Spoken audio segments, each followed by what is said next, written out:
Magandang buhay sa ating lahat. Ayan, nandito naman po ako ngayon sa pistol kung saan ay bala kong pumutok ng one hand, pero medyo malayo-layon po ang ating target.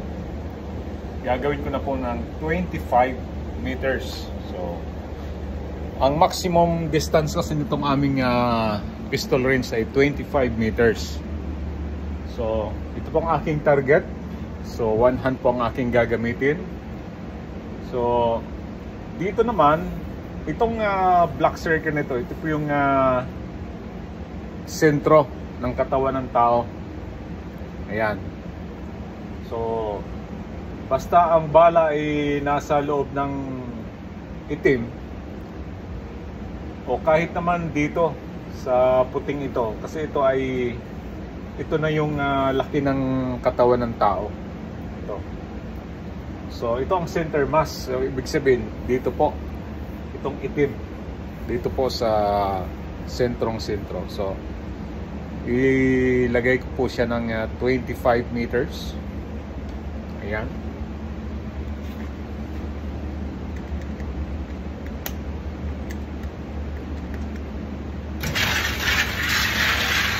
Tingnan po ninyo ang layo niyan.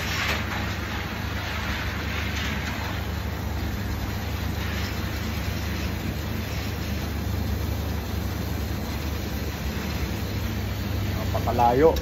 Yun o. Malayong malayo po. Ayan po ang kanyang maximum distance. 25 meters. So,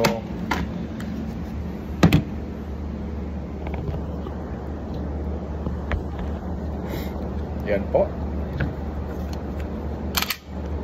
Mag-practice lang po muna tayo. One hand.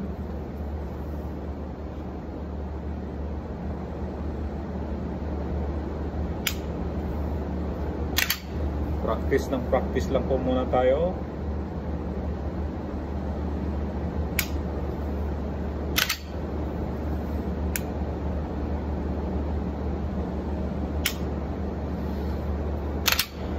Napakalayo. So, tatlong bala po ang ating ipuputok. Ayan. Okay. Po tayo.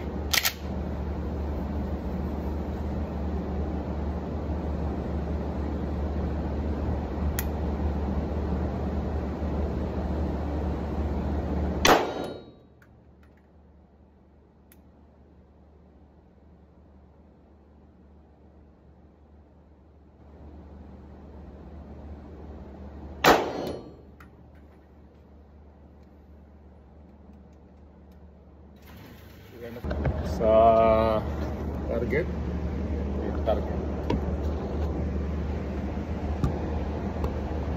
lagay natin yan.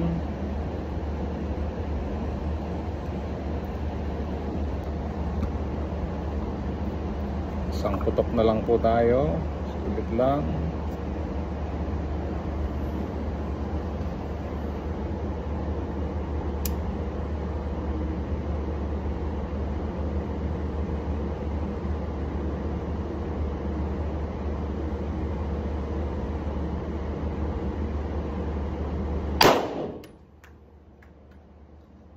Okay.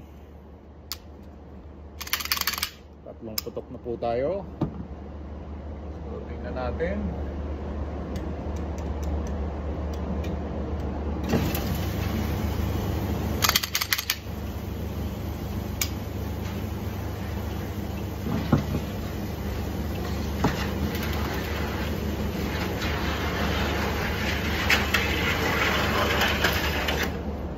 Okay po. Yan po yung ating target. So, ito po yung hindi po natin masabi kung saan ang unang pumutok, unang tumama, kasi tatlong bala lang naman po ang ating pinutok.